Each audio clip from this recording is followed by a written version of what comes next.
a good time. Put a smile on your face, yeah. Kimmy Kim and Elation Radio. Even brighten your day and help you through the night. Bring you good music. Kimmy Kim and Elation Radio. And here's your host, Kimmy Kim.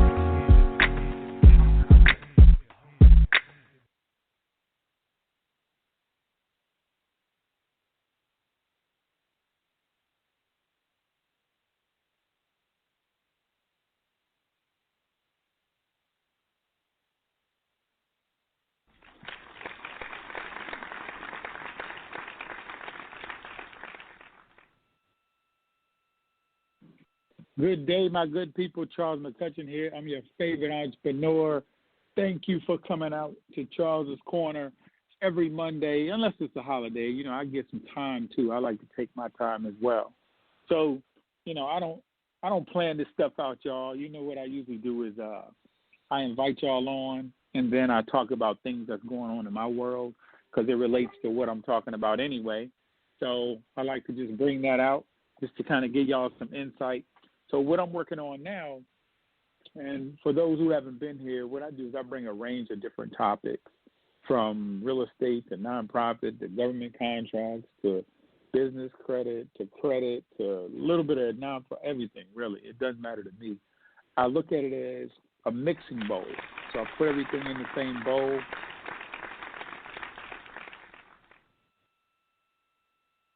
So I put everything into a bowl, and then I look at that whole picture as financial freedom. So I'm just going to go over things that I'm doing like right now, and some of the things I do, I have to go back and relearn. And I don't know if y'all actually do that as well. That's like sharpening your axe, really. So even though I can do a nonprofit or do real estate or do credit, I have to go back and keep reading, educating myself, because I always stay a student. And so that's the one thing you have to do as well. You have to stay a student in this industry. What I've learned is that you have to understand why you're doing what you're doing. If you don't find that reason, it's probably going to be a little harder for you. And that reason is kind of hard to find. So when I first started out trying to find my reasoning, I couldn't figure out why was I doing what I was doing. I was making in corporate, had real estate, doing ballistic missile defense, making money. I thought I had really arrived, truthfully. And then when I started working with my mentors, they helped me to understand that, I'm going to humbly say this, 6 figures is not a lot of money. And they helped me to understand that what I was doing was I was out there working for my money, and my money wasn't working for me. So it was more of, I was broke at the end of the month, but I was still making, I thought great money anyway. So I had to learn different strategies and different methodologies to make sure that my money was always out working. And so that's why when my cousins and people hit me up for money, I don't have it because my money's out there working. And that's what's going to happen to y'all. You definitely going to have cousins hit you up. When you start making a little bit of money, they're going to hit you up. I had one hit me up, and he said, Charles, I need to borrow $10,000. And I was like, man, I ain't got it. So he was like, man, I know you got it. And I was like, well, I have my money invested. So he said, well, can you take out one of the investments?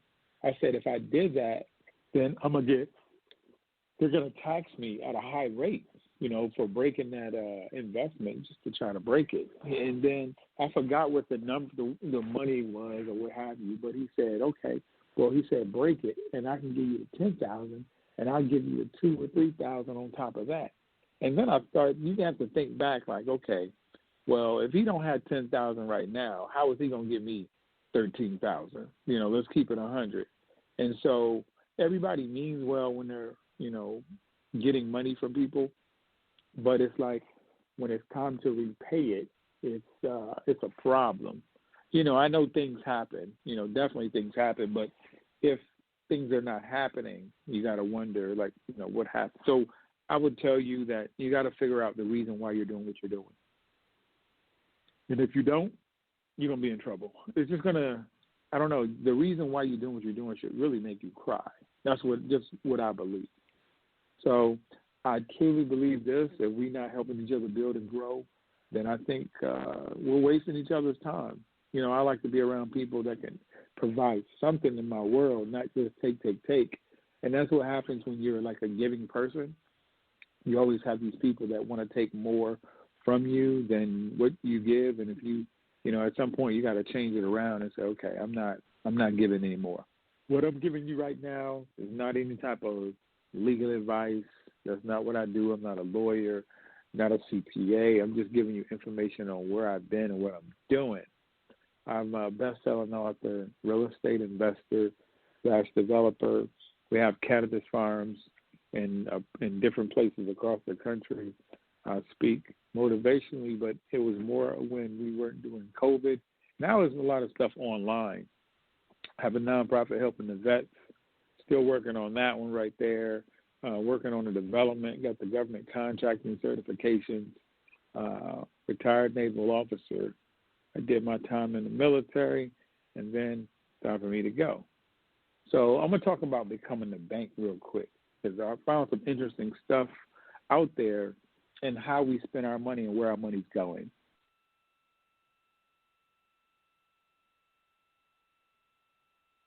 What it looks like is this, and I saw this online and I thought it was funny. Somebody posted it. They said, the bank would tell you you can't afford a $900 a month mortgage, so they'll have to make you really go out to spend or pay $1,250 per month in rent. So I thought that was just funny that a lot of people are in that arena.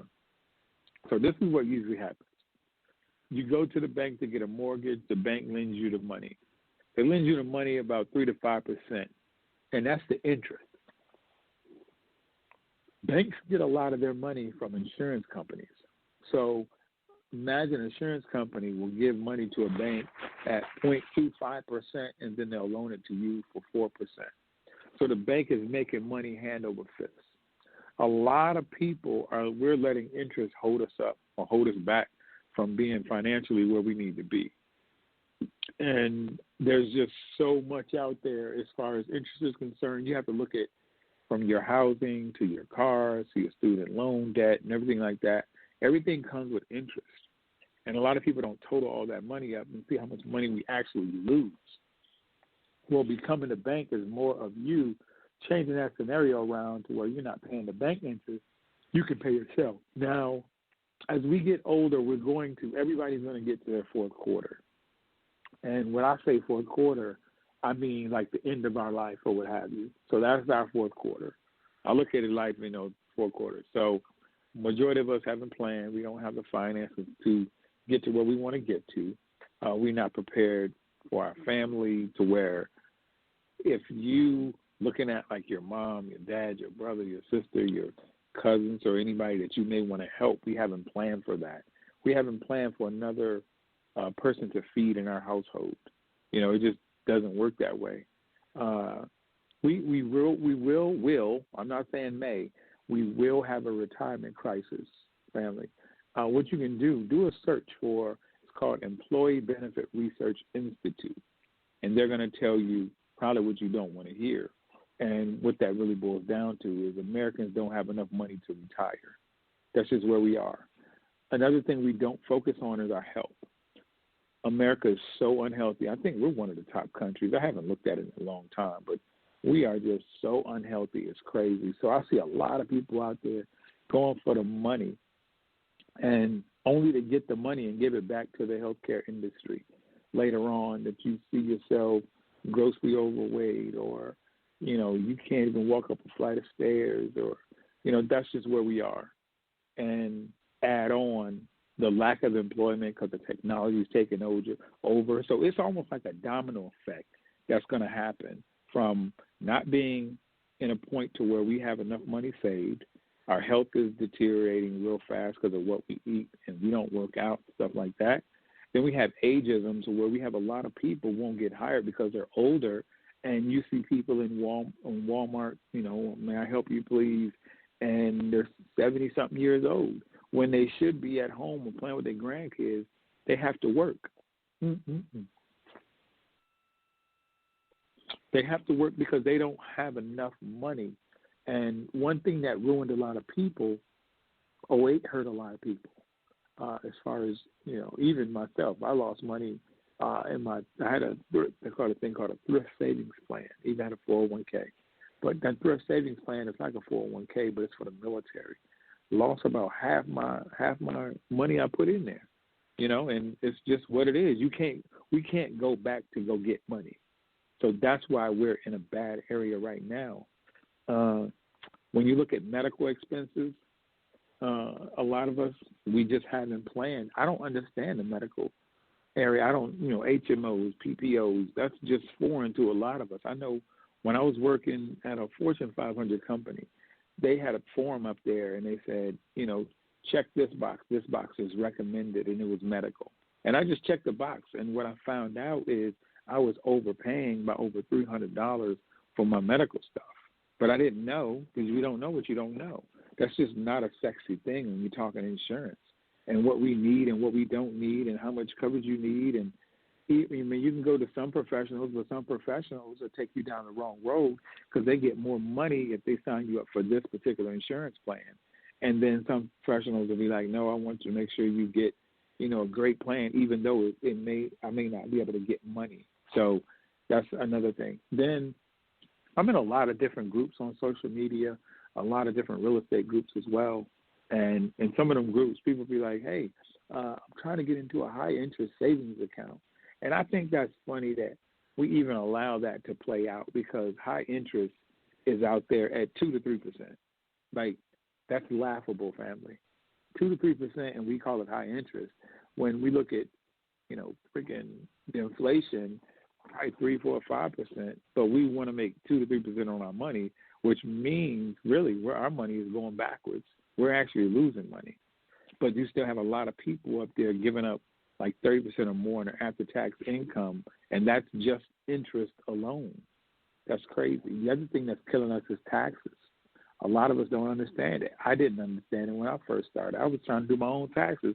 Then I started adding properties and businesses, and it just got too confusing. So I'm glad I reached out to some folks, and they amended some of my taxes, and I found $11,000 in amended in money that I could have had I went to a CPA or tax strategist to help me to understand what I wasn't doing, trying to save a couple of dollars to try to do my own taxes. And a lot of people do that right now. So taxes and interest are killing people. We're looking at gross income. When we look at that, I will tell you this. Get a book. It's called Money Master the Game. I bring it up almost all the time. And it's a good read for me anyway.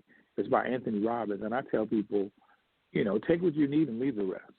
Because anytime you can get Ray Dalio, Warren Buffett, Charles Schwab, Paul Tudor, anytime you can get them all saying the same thing, I think it's good for us to listen, because they're in the money to where, Ray Dalio managing over $150 billion. It's like that we need to listen to people who already have been there, done that, that's willing to give advice. And so that's what I do in my world. In every industry that I'm in, from nonprofits to writing books to speaking to real estate, government contracts, in cannabis, I only follow successful people. I hear people talking, but I only follow successful people. I mean, and that's just, I don't see anything else to do. And you see a lot of people in the stock market nowadays. You got somebody who made a couple $1,000s and now they're a stock genius. And that's just not how it works. And when you have all of them in the book stating that 96% of people will not outperform the stock market, I think you have to ask the question, do you believe them or not? So that's where I am. I just totally believe them. So I don't do the day trading, and people say you want to do foreign exchange, and I don't think you can make money in those things. It takes 2 to 3 years to become, at least I feel personally, knowing what you're doing. Because a lot of people will make some money and then they'll show people they made some money, but look over the long haul. Like, what does that money look like? How much have you lost?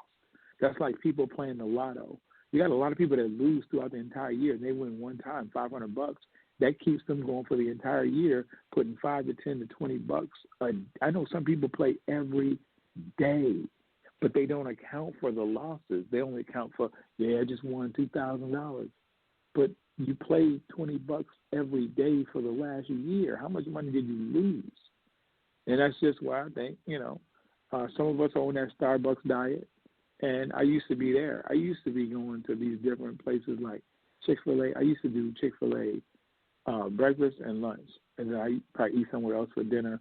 I was wasting probably about $675 a month just eating out. I was eating out breakfast, lunch, and dinner. And that's $675. You might as well say 700 times a month, times 2 months, times a year, 7 times 12, and then that money's just gone. So I look at money differently now. I had to become a good steward of my money to understand that just because I have it, that doesn't mean I can spend it. And you definitely have to be a good steward, or you won't have it long. I'm gonna tell you right now, you won't have it long. Now I don't know where you are or where you're going, but this is what I do know. So I'm gonna give y'all this example, and you can take it how you want to take it. But I don't know how old you are right now, but we have to look at the cost of living. Like, how much do we really need to retire? And, like, if we had no other income coming in, I hope that's not you, because I can give you some ways to make money or what have you. But I'm hoping that you keep sharpening your axe in a sense. A job, if you have a W-2, you should be looking for something else on the side, because COVID happened, killed a lot of people's jobs. You don't know what's coming next. So you don't want to put yourself where you have single-point failure. So you have, let's say you only make $50,000. Well, let's say you make $50,000 a year. So that requires you to have about $1.25 million saved up so you can retire, depending on what age you are. If you're already, in your 60s, it's like, how are you going to go back and make more money? So all I did was divide the amount of gross income you're going to need each year by 0.04. And then that's like your target nest egg so you can survive. Because, some people are living longer, and it's like, okay, well, what do? You don't need to, we shouldn't be out there in the doggone Walmart. But, we have to do what we have to do to make ends meet. So I'm just giving y'all, and then that thing called Social Security, I just don't believe it's going to be enough money to even get Social Security. And I know some people are getting $700, $900, $1,500. Who can survive off of like $700 a month in Social Security? Who can live off of that? I say, that's just amazing to me. So I bring that up because I think it's amazing. So this is what banks do. Banks really have no skin in the game. They're taking money from our vehicles, our houses, our credit cards, our student loans, and they take money from insurance folks, and then they charge us to 5%, to 8%, 12%. And then as they're doing that, that's money gone. Like, we can't get that money back. That's a pretty good return for them. So last year, I think it was 2020, you can look it up, banks raked in about $11 billion in overdraft fees. That's just overdraft fees, $11 billion. Now add in interest. And how much? I don't know how much interest banks received. That's just amazing to me how much, like, banks are genius to me. Like, we have to become the bank. That's why a lot of business people are going through so much paperwork trying to even start a doggone bank. I just believe, when you sum up, like, what's the reason you're doing what you're doing? Like, if you don't have the reason you're doing what you're doing, it's probably not going to work out for you. And you can't just do it for the money, family. You can't just do it for the money, because if you're chasing money, money is like liquid. Money is fluid. Money is current, seed. It's like current. It's moving. Warren Buffett said we should be able to stay where we are and make money. And if you haven't figured that out, you're always going to be chasing a dollar. And I still hear the same people saying the same thing. Yeah, I'm gonna get this money. I'm gonna go get this lick. I'm gonna go get this. You're doing the same thing over and over, so you're gonna really be doing what we call insanity. You gotta figure, like, okay, well, I can't chase the money. How do I get it to where it's residual and it's coming to me? So that's a big thing. We have to figure out different pots of money. Different pots of money for me is in private money, hedge funds, pension funds, credit, business credit, nonprofits, grants. Those are different pots of money that I see that's out there. You can get your credit up to speed. I just helped a couple gentlemen and a lady out with their credit. It is what it is. Just information. You can actually get funded based on your credit. You just got to go in there and fix some things and change some things around. We don't mess with credit. We kind of like, credit, whatever. But we don't know that there's like you can get $1,000 per infraction from these credit bureaus if you play your cards right. You got to play your cards right. I know some people sending out 609 letters, and I used to do that too. And they used to delete a lot of things, but I talked to a credit attorney just to get more information, and I started saying, oh, my. And he said, everybody's sending out 609 letters, but that's not even the right letter to send out. I was like, what? He said, you can sue these creditors up to like $1,000 per violation. People calling you like 6 in the morning, calling you 10 at night. You can send a cease and desist letter, and if they don't abide by that cease and desist, you can actually put them up on, and it's a violation, and we don't write down when these folks call us and say, hey, you can't be calling me, or you beat me upside the head threatening me or calling my people. They can't do that stuff. You know, these creditors out there, and I'm only telling y'all from experience, these creditors out there, they will use everything in their thing, everything against you because they're under a quota. Y'all got to understand that at the end of the month, if they don't hit their quota, it could be money out of their pocket. So if it's going to be money out of your pocket, they get more aggressive by the end of the month because they got to hit these quotas. So I would tell anybody, if you're going to negotiate your stuff out there, like if you're going to negotiate like delinquent credit cards, unsecured debt, shoot, I start with 10% of this total. So if you owe $10,000, offer $100. That's just me, you know. I'm not telling you to do anything. I ain't giving you no legal advice. Go to the Fair Credit Reporting Act, FCRA, and get some good information there. And a lot of people don't want to read that, and it sucks, like anybody's business, but that's just what it is. And one thing you can do is record these folks, but make sure you know the laws in your state, and you need to tell them that you're recording. You're like, hey, I want to let you know that you're, just like they tell you when they get on the phone, ask me how I know.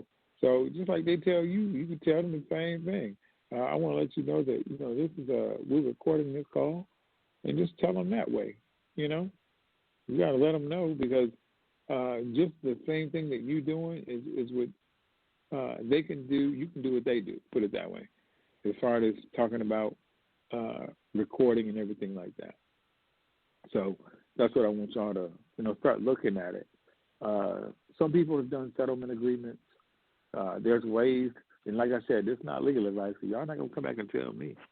So what happens is you can request they do it in writing, or you can do it over the phone. You know, I'm more of an in writing guy. That's just me. But whatever you do, just make sure you get everything in writing. Don't give them your some people giving them they doggone access to their accounts and saying, okay, you can take this money out at this point in time, and then they end up taking like everything from you. Don't do that. Don't do that. So you can offer everything and have it in writing, and it's a settlement agreement. So when they send you the settlement agreement, let me tell you what you can do. Like I say, this is not legal advice. This is something that you can do. So make sure you talk to your attorney first. So actually, you can when they send you your settlement agreement that y'all may agree to something, I would say, this is just me, I would say that, well, I don't have the money. My cousin had the money. I'm going to see if I can get it from him. And, you know, we're going to go from there. And so if they don't want to send a settlement agreement, what you could do is say, well, you know, I got this money that's going to be coming in, and whoever sends me the first settle agreement, because I have other accounts out there, and they don't care about your other accounts. You can just be like, well, whoever sent me the first settlement agreement, that's who's getting the money first, and then I'm going to go down the line. Whoever sends it to me, that's who's getting the money. So they're more, and then you do it at the end of the month, so they're more apt to say, okay, well, let's just send a settle agreement and see what you're talking about. So they send it to you, and then you can get back on the phone with them and say, I got the settlement agreement, and I know I said I could do that $100, and you wanted me to do $500, but, you know, my cousin ain't got that much. So, you know, if either you want this $100 or, I got to give it to the next person. So you got to let me know. But what I do is you need to speak to a manager. And what they're going to do is they're going to give the phone to the person sitting next to them, right? This is just game, y'all. This is straight game. It is what it is. And that's what they do when they playing a game. And some of these folks are not even qualified and have the legal right to even take the money from you. So y'all got to look at that too.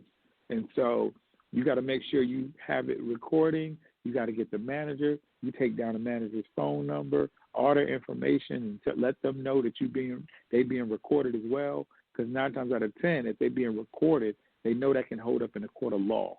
So you have to go and do the right steps, make sure everything is set up, and then you get them on the phone and go from there, and then you record their stuff. Because it may be a point to where you have an infraction to where that's $1,000 per instance that you can get.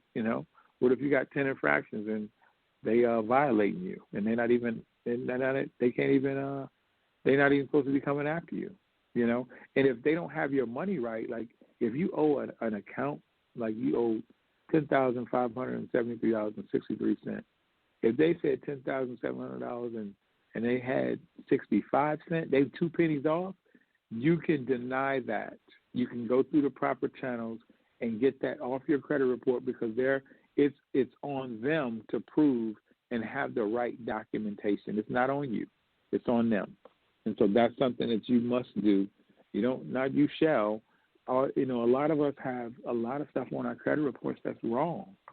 I just looked at mine and I changed it, and now they got my old address from like 5 or 6 years ago on there. So now I got to go back, and I'm going to send this particular letter out, and if they violate it, I'm just going to escalate it or what have you. But I'm tired of filling that same thing out, so I got to go do that and change some stuff up as well. But it's $10,000.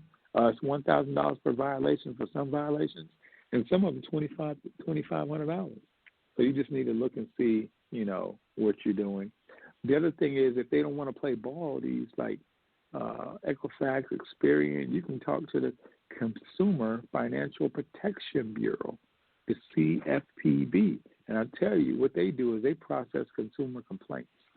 I'm telling you, you will get somebody to talk to you once you do that. You will get somebody to hit you up and be like, they went to the CFPB on me. So that's just some things out there, as far as funding is concerned. I'm going to go with some other funding things. Maybe next week we'll see how this plays out. But I'm going over places you can get money, places you can find money. Those who want, I have so many letters for credit. I just have a lot. I have a lot of letters. Like everything you can probably think of for credit, how to boost your credit. I know the most I've done for somebody is about 111 points in probably about 34 days. I have dispute letters. I have credit cards you can use even if you have bad credit. I got steps to lower your utilization and boost your credit. I got trade lines to help you boost your credit. I got websites you can go to, click on that. Over about $50,000 you can add to your bottom line to increase your credit score. I got dispute letters from a credit attorney. If you have billing inaccuracies, you can send a letter. I got letters for notice of a lawsuit to the credit bureau. Got a hardship letter, inaccurate information for your check systems, removal of inaccurate information, cease and desist letter. I got requesting like the removal of or like a follow-up letter to the credit bureau, goodwill letters. There's so many, oh my gosh. There's so much content out there. But it's utilizing the right letter depending on your situation. Even if you have HIPAA, and you have medical stuff, you can get that. I see people that send in 5 letters, and then after the 5th letter, they took it off their report, so they didn't have any more HIPAA on their report. So there's so much out there that we can do. So my name is Charles McCutchen. Y'all can find me all over social media. My email is charlesmspeaks@yahoo.com. That's Charles, the letter M as in Mike, speaks, SPEAKS @yahoo.com. Like I'm speaking and you speaks, charlesmspeaks@yahoo.com. You can hit me up. I'm a human. I make mistakes. If I don't get in touch with you right at hand, I'm busy as a beaver, working. That's what I do. Working. I'm at the end of the road for some things, and I cannot wait until they close out. So this is what I'm going to do is I'm going to close this out. Say thank you to Miss Kimmy Robinson into the elation. And I'm going to pray us out real quick, and I'll be here again. So, dear Lord, we give thanks for you at this time. In a world where we have a lot of worry, not a lot of peace, forgive us for forgetting that your love never changes, your love never fades, and that you will never abandon us for the purpose for which you've come. Please give us the strength and the mental fortitude we need to move forward, to know that everything will be okay on your time. Continue to bless us and our families. Continue to keep people in these trying times. Continue to keep people safe, keep people warm, keep people healthy. We may not always see the clear picture, but we know that you didn't bring us this far, to only bring us this far. In your name I pray, amen, amen, and amen. And this is Charles McCutchen, and I'm your favorite entrepreneur. And ain't nobody, I mean nobody, is going to stop me. And they shouldn't stop you either. Y'all take it easy.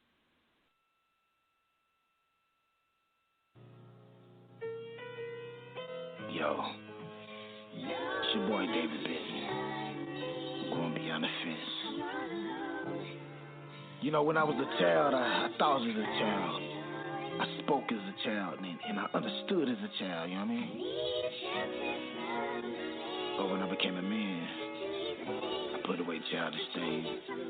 Yeah, I went from a male to a mentor. Good guy gone bad, I was never bad. Just hustling and grinding for what I never had. Sassy soul in my first pack, I never looked back. Baking soda and water, show me how to cook crack. Hennessy and weed, chillin' with the hood rats. Had to chill, ecstasy pills, I let my book bag look. I did what I did as a kid, so stand down. Got caught with my pants down. Now I'm a man now. Nobody fronted me. Never asked for handouts. I was low key. Never had to stand out. School of hard knocks. Never been the class clown. This part of my background. I'm talking the facts now. People know me. Considered as the OG. Emotions won't control me. Immaturity don't provoke me. Look, because of the old me, I owe me. Troy G, JT, Big Bird was there. Took a soul me. Yeah.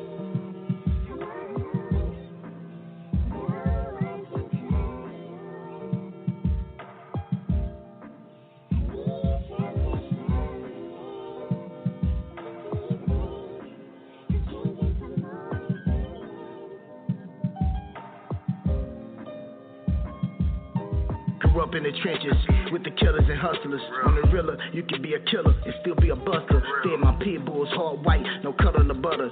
Turned against me undercover, now my kids gotta suffer. 10 of life, with conspiracy, no justice at all. They gave me 15 years, a homie claim he ain't mumble it all. I touched down, they realized I didn't fumble the ball. Staggered a little bit because of the fall. I didn't stumble and fall. Kept my head up, educated myself. Heard my pit bulls growling, contemplating my death. I cried myself, felt like I was living in hell. My cellie told me to thank God that I'm living in well. To get a grip on yourself, live instead of exist, and make a better decision. Helping the children, put them in better position. Seeing